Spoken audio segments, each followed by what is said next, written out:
Olá, aqui é o professor Álvaro Caldas, da Universidade Federal do Piauí, para falar sobre aqui a parte de custos, os princípios contábeis aplicados a custos, ah, que é basicamente a referência do capítulo 3 do livro do Eliseu Martins.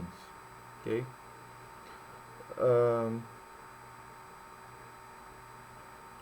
Ah, só queria mostrar aqui rapidamente uma introdução, ah, tratando que a contabilidade de custos, ela como parte integrante da contabilidade, ela se utiliza dos seus princípios. Precisou se utilizar desses princípios para que ela, num primeiro momento, ela atuasse como uma contabilidade que favorecesse o mercado de trabalho e favorecesse também o usuário externo, o tal do fisco. Então, desde a Revolução Industrial, como a gente já mostrou no capítulo 1, que falava sobre o surgimento da contabilidade de custos, ela se adaptou da contabilidade financeira, contabilidade societária, como queiram denominar, e assim ela também precisou receber esses princípios que favoreceram os seus registros. Então, se utilizou de princípios, critérios e procedimentos, em alguns momentos de outras áreas ajustadas à finalidade de custos. O próximo slide, ele fala sobre o primeiro princípio, que é o princípio da realização da receita. Esse princípio, ele reconhece contabilmente o resultado quando da realização da receita, ou seja, quando ocorre uma venda, que via de regra é quando há transferência do bem ou do serviço a terceiros. Então a gente percebe que, numa regra geral, na contabilidade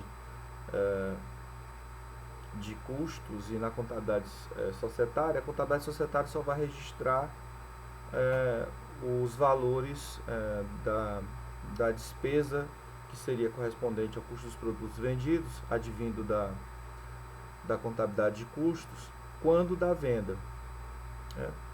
E aí já há uma diferença, por exemplo, entre a contabilidade como um todo e a visão econômica, uma visão mais de gestão. Porque a visão econômica ela vai perceber que há como vislumbrar o lucro em qualquer fase do processo produtivo. Então, como a contabilidade de custos, ela se adapta à contabilidade financeira, ela também não pode registrar nada de nenhum ganho durante a elaboração desse produto, ou seja, só se ativa os valores de custo que depois vão ser estocados. Quando vendidos, a contabilidade financeira vai registrar o resultado. Mas há uma exceção. A exceção é quando você tem uma empresa de construção, por exemplo, em que o projeto é realizado sob encomenda que demanda longo prazo. Então, nessa situação, você tem a produção de um bem ou serviço, né? E como um exemplo mais claro de um bem, seria, por exemplo, a construção de um transatlântico. Você vai construir um transatlântico, você imagina que isso vai ser feito da noite para o dia e nem menos de um ano. Isso demora vários anos. Existem aí documentários, canais de documentários que falam sobre essas mega construções. E aí você imagina que uma empresa vai passar 4, 5, 6 anos só registrando as despesas administrativas e ativando os custos. Não tem muito sentido. Tendo despesa administrativa, a despesa vai para o resultado. Como não tem, tecnicamente, o registro da venda, se a gente fosse usar a regra geral, o que ia acontecer é que a empresa ia registrar só valor negativo. Então, a empresa que está com capital aberto ou que está tendo algumas relações com usuários externos, não tem muito sentido isso. Então, o que acontece? E aí, vocês podem ver isso mais precisamente no capítulo, salvo engano, o 12 do Eliseu Martins, que fala sobre a questão de encomendas. E aí ele pode, numa situação como essa, ele verifica os custos que aconteceu naquele período e faz uma proporção da receita, ou com custo total, ou só com custo de transformação, ou com qualquer outra forma de interesse da empresa. Então, mas normalmente esses dois primeiros que eu citei. Então, nessa situação, nós temos uma exceção, porque a gente vai registrar resultado em cada período e o bem ainda não tá entregue, não foi entregue. Então, é uma situação em que o princípio da realização da receita, e aí é perfeitamente aceito pela legislação brasileira, foge da situação padrão, via de regra. Nesse caso, é uma exceção. Ok? O próximo slide é o princípio da competência. Esse princípio da competência, ou da confrontação entre despesas e receitas, ele determina a realização da despesa quando do reconhecimento da receita. Aqui a gente vai perceber que existem especificações sobre uma receita, né, mais própria da formação da respectiva receita, algumas despesas específicas de formação de receita e algumas despesas incorridas para a obtenção de receitas genéricas. O Eliseu Martins, ele fala que essa aceitação desse princípio da competência pela contabilidade de custos, ela acontece mais por razões históricas do que lógicas. Ele fala aqui sobre essa situação ao dizer o seguinte: já verificamos que regras básicas de custos nasceram da necessidade daquele contador que nos primórdios da era industrial acabou aplicando os critérios da contabilidade comercial para a avaliação do lucro e, consequentemente, para a avaliação dos estoques. Ao substituir o item compra de mercadorias da empresa comercial pelo equivalente na industrial, passou a admitir apenas como parte do valor de produção os itens relativos aos fatores utilizados na produção. Ficaram de fora todos os relacionados à administração, às vendas e ao financiamento. Aí ele continua na mesma página 33. Com isso, acabamos por ter algumas situações não muito lógicas. Por exemplo, porque o gasto com o salário do chefe de fábrica é apropriado a um produto estocado e só se torna despesa por ocasião da venda, enquanto o salário do chefe de vendas vira de imediato despesa, independentemente da existência ou realização das receitas. Às vezes seria talvez mais fácil relacionar o esforço do chefe de vendas com o faturamento de determinado item, mesmo que realmente vendido num período posterior àquele em que o esforço foi realizado, do que relacionar o trabalho do chefe da fábrica com este ou aquele produto. A atribuição aqui pode ser muito mais arbitrária do que na outra situação em que ele fala do chefe de vendas.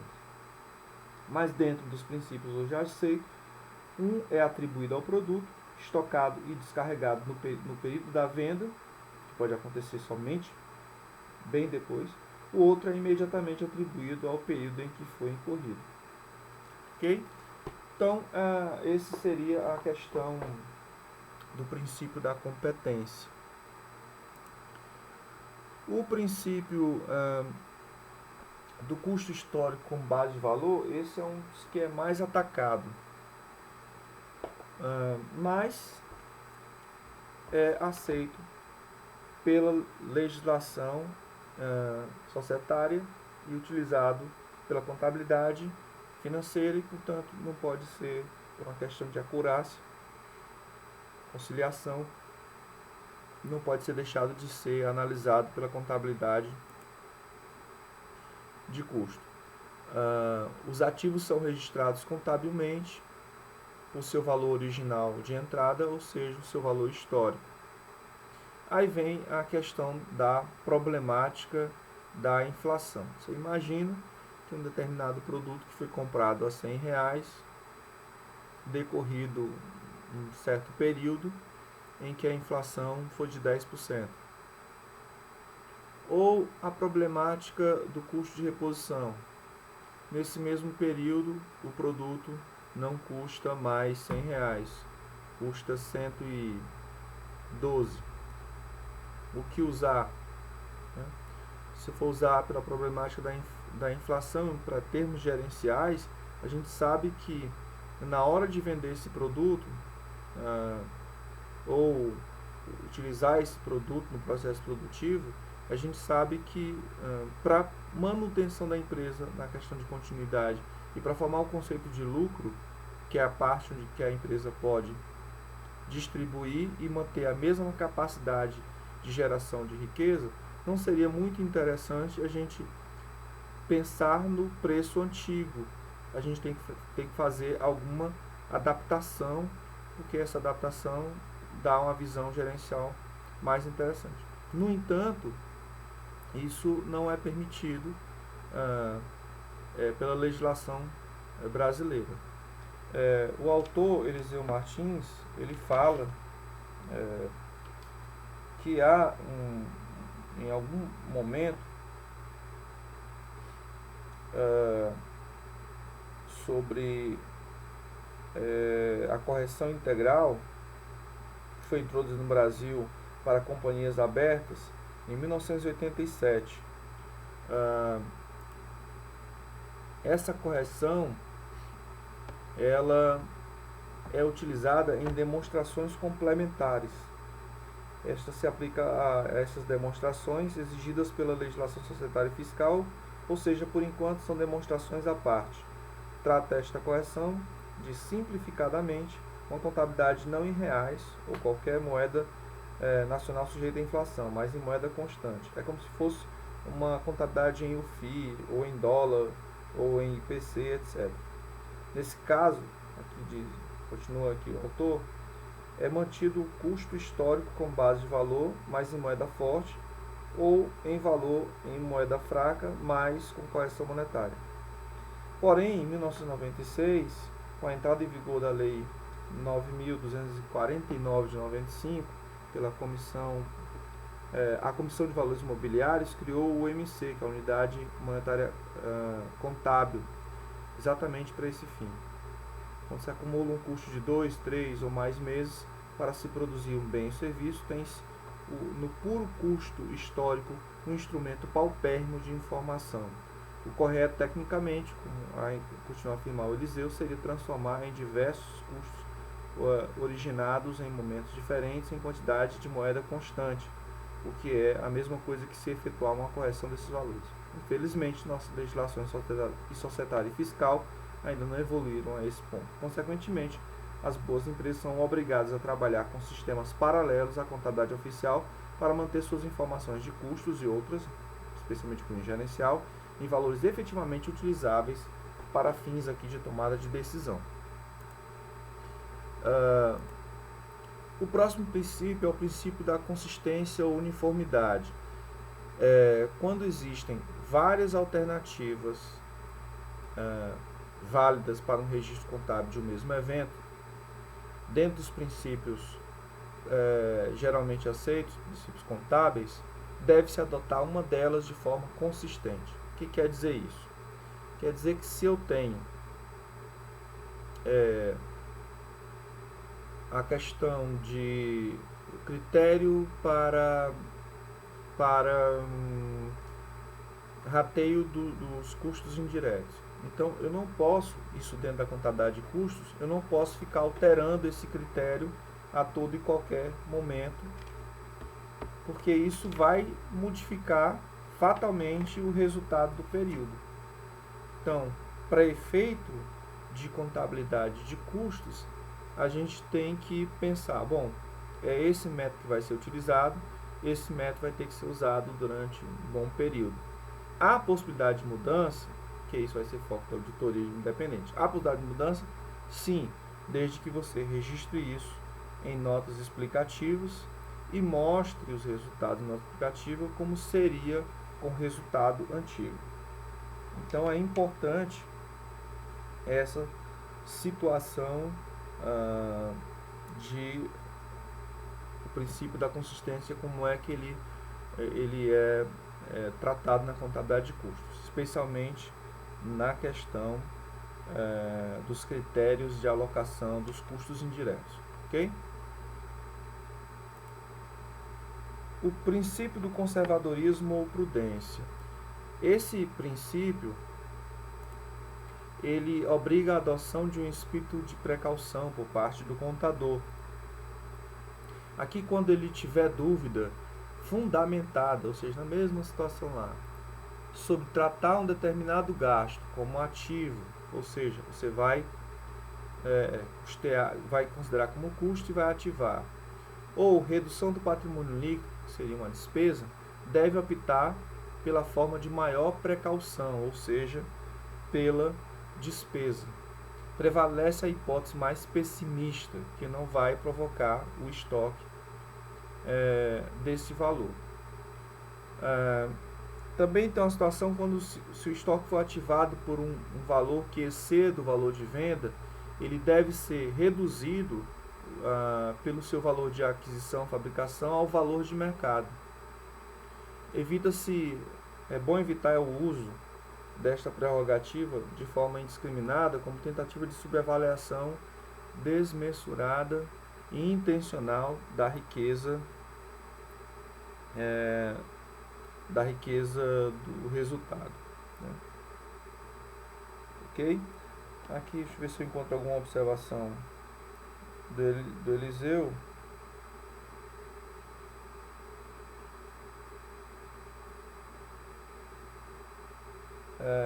Acima de tudo, deve imperar o bom senso, de forma a serem observadas as aplicações do conservadorismo apenas nos casos em que dúvidas reais existem. Como consequências principais dessa regra contábil, vamos ter a avaliação final dos estoques e o tratamento de certos custos de produção. Para a avaliação dos inventários, haverá fuga ao princípio do custo histórico com base de valor no momento em que os produtos elaborados tiverem um valor líquido de venda inferior ao de produção, entendendo-se como valor líquido de venda o preço de venda menos todas as despesas necessárias à venda, tais como comissões, transporte para entrega, impostos, etc. No que diz respeito em relação a certos custos de produção e o conservadorismo, podem ser mencionados certos tipos de gastos que provocam dúvida quanto à sua verdadeira classificação entre custo e despesa. Como a gente falou, na dúvida deve prevalecer a hipótese mais pessimista, que seria da despesa. O próximo princípio é o princípio da materialidade ou relevância, que desobriga de um tratamento rigoroso àqueles itens cujo valor monetário é pequeno dentro dos gastos totais. Considerando esses valores irrisórios, evita-se um detalhamento desnecessário de registros contábeis, englobando-os em contas referentes às situações mais próximas, né? É aquela situação de você ter, por exemplo, energia elétrica, boa parte é despesa e uma pequena parte poderia ser alocada ao custo. Então, nesse caso, se tiver dificuldade de você separar isso, mas se é uma indústria pequena que não tem medidores específicos e nenhuma outra forma de estimar os valores dessa energia, trata-se logo tudo como despesa e acabou. Pode acontecer o contrário, onde você tem uma maior parcela do custo e uma pequena parcela poderia ser considerada despesa. Mas aí a questão de o valor dessa informação, o benefício que essa informação vai trazer, necessitando de você fazer uma tarefa a mais para dividir, às vezes é mais interessante para uma questão de materialidade, relevância mesmo do processo de tomada de decisão, você considerar tudo logo como um valor, uma categoria só, ok? Aí nós chegamos a questão do conceito do custeio por absorção nas empresas de manufatura. Vou tirar aqui, pronto. Que você tem despesa toda vez que ela é gerada, independente se vai acontecer ou não receita, ela é levada diretamente para o resultado. Enquanto que o custo, quando gerado na transformação, na elaboração e transformação de um bem ou produção de um serviço, na prestação de um serviço, você tem a formação do estoque desse produto, desse serviço em elaboração, quando ele é entregue, quando ele é prestado integralmente, isso vai como uma conta, né? Uma conta, na verdade, uma despesa chamada custo dos produtos vendidos na empresa de manufatura. Na empresa de prestação de serviço, é o custo dos serviços prestados. De resto, você, tirando a receita, menos essa despesa advindo do custo de formação do bem ou do serviço, você tem o lucro bruto, retirando as despesas que acontecem e vão ser baixadas pelo regime de competência, independentemente quando elas vão ser pagas, você vai ter como resultado da confrontação final o lucro operacional. Ok? Bom, problemas de encargos financeiros. O registro de encargos financeiros, ele é tratado na contabilidade como despesa e não como custos. A partir da Lei 9.249/95, as empresas podem no Brasil contabilizar juros sobre capital próprio, mas como despesa. Se juros, correções e outros encargos decorrentes de empréstimos e financiamento forem adicionados ao custo do produto, também deveriam ser os relativos ao capital próprio. Não só por isso, aqui coloco o Eliseu Martins, mas também por ter a contabilidade comercial sempre tratado esses itens como despesa e não como parte dos estoques. Sem ativação, tem a contabilidade de custos, similarmente deixando de incluídos em fatores de produção. E como terceira razão que ele trata os encargos financeiros, ele considera que não são itens operacionais, já que não derivam da atividade da empresa e não provém dos ativos trabalhados e utilizados em operações. São antes decorrência de passivos, representando muito mais a remuneração de capital de terceiros, como o lucro representa a remuneração de capital próprio, do que custo. Pode até fazer uma demonstração de resultado que contenha todas as receitas e despesas, exceto as financeiras, e depois demonstrar a despesa financeira. Okay? Então, são sempre considerando aqui despesas quando ocorridas em função de compra de materiais de produção, mesmo quando incorridas com compra de material de produção, serão considerados como despesas esses encargos financeiros, né? Pois é em decorrência da remuneração do capital de terceiro. O fato de você não ter dinheiro e o produto não tem culpa, já recebe o custo daquele produto adquirido. Se aquele produto foi adquirido com um encargo financeiro, isso não é problema da produção, é um problema de gestão de capital circulante. A difícil separação entre custos e despesas. Na prática, a separação é mais difícil, não podendo ser, em muitos casos, separados de forma clara e objetiva. O Eliseu Martins, ele coloca algumas tentativas de apresentar uma solução em considerar determinado gasto como custo ou como despesa. E ele cita aqui, depois de avaliar problemas em vários setores, como o departamento de compras que efetua aquisições tanto na área de produção quanto para a área de administração e vendas, etc. O almoxarifado, que presta serviços à produção e também ao resto da empresa, a manutenção da mesma forma. Ele coloca o seguinte: os valores, primeira situação, os valores irrelevantes dentro dos gastos totais da empresa não devem ser rateados. Ou seja, evita-se que sejam colocados como despesa. Aí coloca aqui como um exemplo: se o gasto com o departamento de pessoal for de 0,3% dos gastos totais, deve-se tratá-lo como despesa integralmente, sem rateio para a fábrica. Agora, segunda situação: valores repetitivos, relevantes,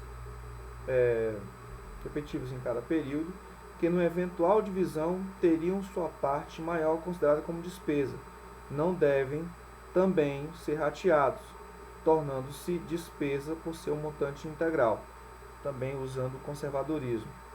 Por exemplo, a administração é centralizada, incluindo a da produção, que representa 67% dos gastos totais da empresa. No eventual distribuição, 2/3 desses gastos ficariam como despesa. Logo, o melhor critério é tratá-los totalmente como despesa.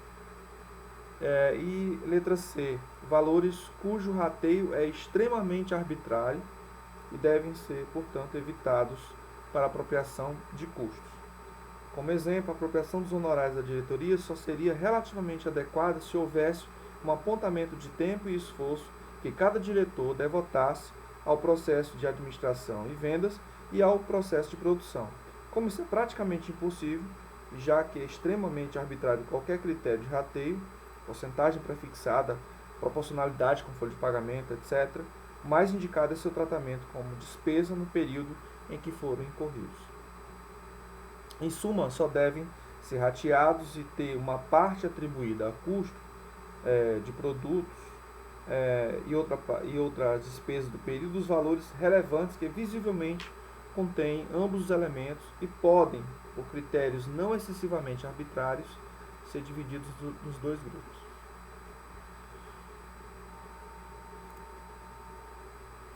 Onde terminam os custos de produção?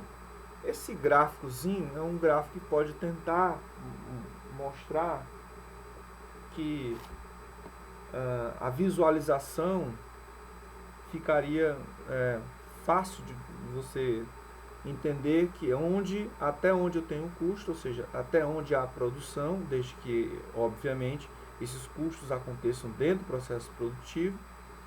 Mas a partir do momento que o produto já está acabado, está pronto para a venda, aí o que você passa a ter depois é, obviamente, não mais custo, e sim despesa. Um exemplo interessante pode ser o material de embalagem. Se esse material de embalagem ele acontecer dentro do processo produtivo, ele é custo, né? Por exemplo, as empresas que fazem perfumes têm a embalagem do perfume, né, que sai de fábrica. Aquela embalagem é custo. Mas quando chega aqui na loja de distribuição, a mulher pega a embalagem e coloca no saco. Então, outra forma de embalagem. Tá assim. Aí essa embalagem é despesa, porque o produto já tá pronto para venda e é só uma questão de uma coisa mais atrativa para venda, ok? Em termos de marketing. Então, usando essa regra bem simples, basta definir o momento em que o produto está pronto para venda. Se por outro lado os produtos já estão colocados à venda embalados de forma diferente, então seu custo total inclui o do seu acondicionamento, ficando ativados por esse montante. É um exemplo que ele coloca aqui, em que o produto já está embalado, ok? Eu já tinha até citado. Outras considerações. Os gastos de pesquisa e desenvolvimento dos produtos, dois tratamentos vinham sendo utilizados para o gasto com pesquisa de produtos novos. Podia ser despesa do período ou custo de um ativo a ser amortizado posteriormente. Agora, por força do pronunciamento técnico CPC 04, que é o ativo intangível, é vedada completamente a ativação dos gastos com pesquisa. Todos têm que ser considerados contabilmente como despesa do período. Os gastos dentro da produção que não são custos. Às vezes a empresa usa as suas instalações, equipamento e mão de obra para produção e elaboração de um bem próprio à empresa, que não vai destinar à venda, não vai formar imobilizado. Então não é custo nesse caso, ok? Bom, deixa eu ver onde eu estou. E finalmente, vou tirar aqui, um resumo sobre esses princípios. Os princípios contábeis, geralmente aceitos, são observados para a elaboração de balanços e demonstrações de resultados, auditados pelo fisco e pela auditoria externa, que é independente, e tem uma aplicação também na contabilidade de custos. Assim, é necessário conhecer a realização, a competência, o custo histórico, a consistência, o conservadorismo e a materialidade, entre outros aspectos, princípios e aspectos da contabilidade. São custos de produção os gastos incorridos no processo de obtenção de bens e serviços destinados à venda e somente eles. Não se inclui nesse grupo as despesas financeiras de administração e de vendas, e é bastante difícil em algumas situações a perfeita distinção entre elas. Não são incluídos também os fatores de produção eventualmente utilizados para outras finalidades que não a de fabricação de bens e serviços destinados à venda. Ok? Então, nós fechamos este assunto do capítulo 3 com essa parte aí, a biografia especial foi o Eliseu Martins. Você também pode usar outros como o Leone e o Visconti, ok? Então, gente, era isso sobre os princípios de contabilidade aplicados a custos. E boa leitura no livro e até a próxima.